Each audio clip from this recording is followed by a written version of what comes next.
छत्तीसगढ़ में साय कैबिनेट के विस्तार को पूरे एक हफ्ते हो चुके हैं, लेकिन इस पर राजनीति अभी भी गर्म है। असल में छत्तीसगढ़ में ऐतिहासिक निर्णय लेते हुए पहली बार 14 मंत्री बनाए गए हैं, जिसका विपक्ष खूब विरोध कर रही है।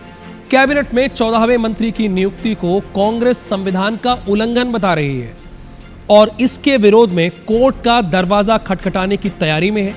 वहीं भाजपा का कहना यह है कि सब संवैधानिक रूप से हुआ है, कांग्रेस कोर्ट जा सकती है, ये उसका अधिकार है, उसका राइट है।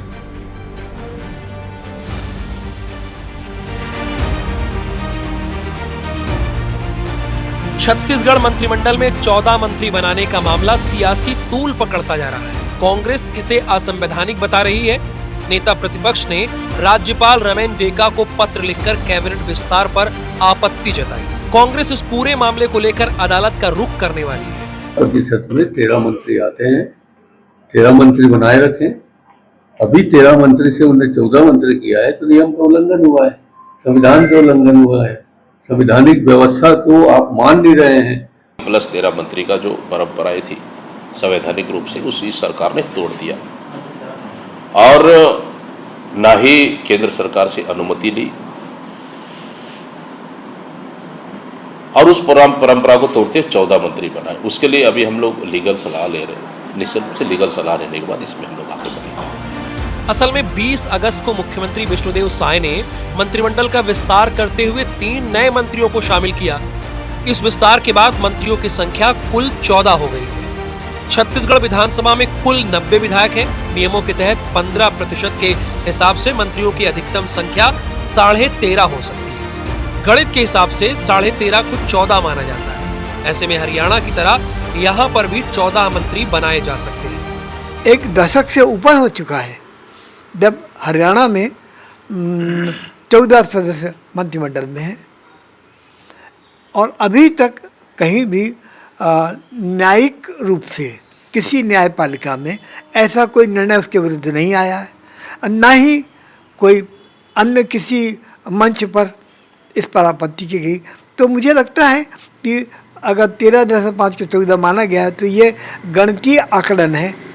स्पष्ट रूप से ये संविधान के विपरीत है, क्योंकि संविधान की आर्टिकल 164 1 अ ये कहता है कि जितनी संख्या है आपकी असेंबली में उसके 15% से ज्यादा नहीं होगा।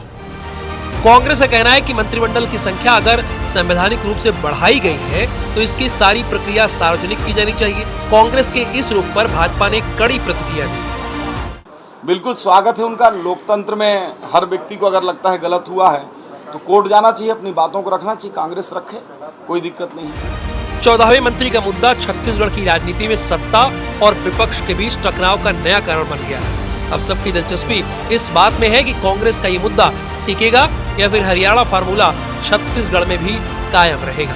राजेश मिश्रा, IBC 24, रायपुर। छत्तीसगढ़ की राजनीति में इस वक्त सबसे बड़ा सवाल यही है, आखिर एक राज्य में 14 मंत्री कैसे बन गए, जबकि संविधान तो 15% से ज्यादा मंत्रियों की अनुमति ही नहीं देता है। अगर आप जोड़ेंगे 15% तो 13.5 होगा। तो ये कैसे अनुमति मिल गई? क्या जातीय समीकरण के चलते सरकार को यह फैसला लेना पड़ा? क्या यह फैसला कोर्ट में टिक पाएगा?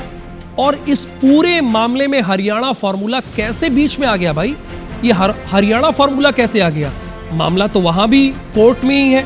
हालांकि 1 दशक, सही बात हो गया 1 दशक, लेकिन अब तक कोई निर्णय नहीं आया है। आइए आपको समझाते हैं इस स्पेशल रिपोर्ट के जरिए कि आखिरकार पूरा सच क्या है।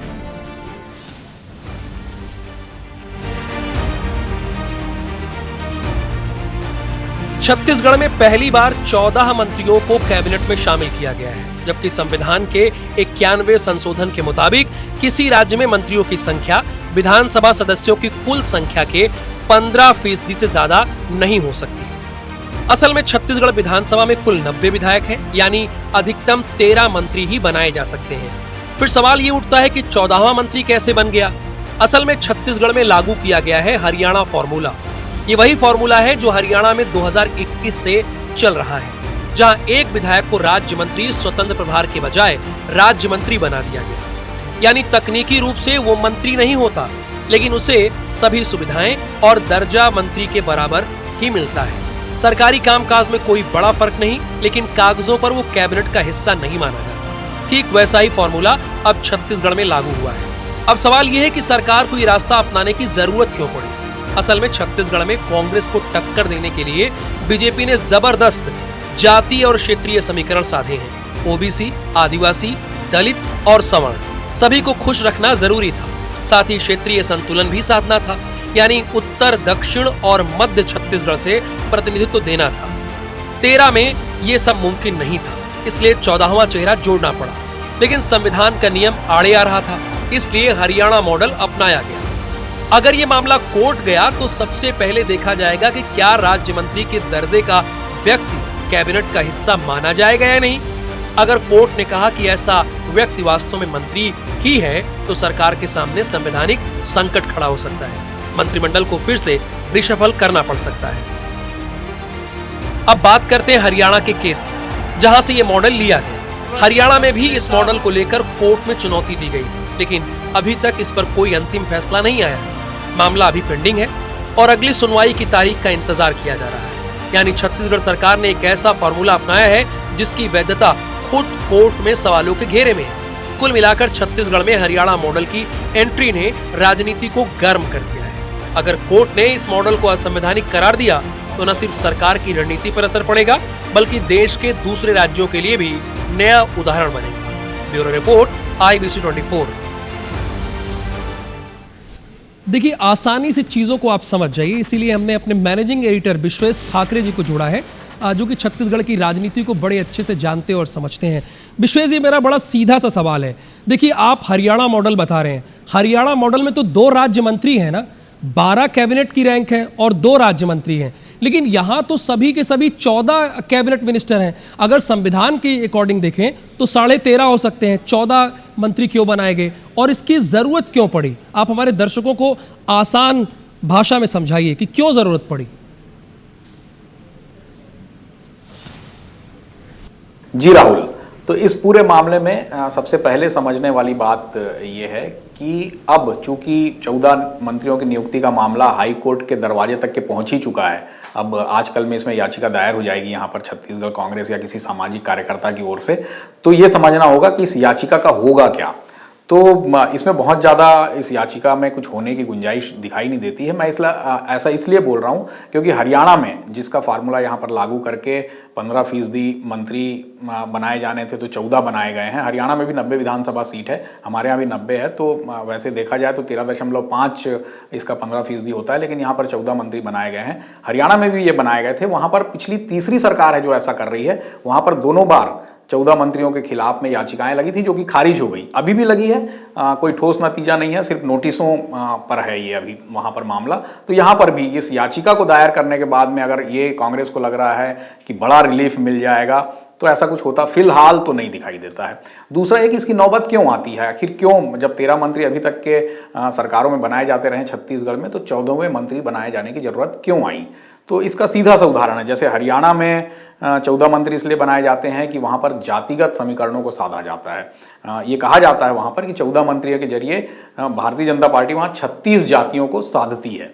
तो सीधा यहाँ पर भी ऐसे ही है। यहाँ पर भी SC ST सामान्य में भी ब्राह्मण, वैश्य, पिछड़ा वर्ग, तो इस तरीके से तमाम लोगों का जो है एक प्रतिनिधित्व मंत्रिमंडल में रहे, इसलिए इस तरह किया जाता है। तो एक व्यक्ति के ज़्यादा होने से एक जाति के साथ में उसकी उपजातियाँ, इन सब भी का प्रतिनिधित्व मंत्रिमंडल में हो जाता है और ये जुड़ाव आने वाले चुनाव में जो सत्ता की पार्टी रहती है उसको लाभ देता है। तो यहाँ पर भी इसका एकमात्र उदाहरण यही है।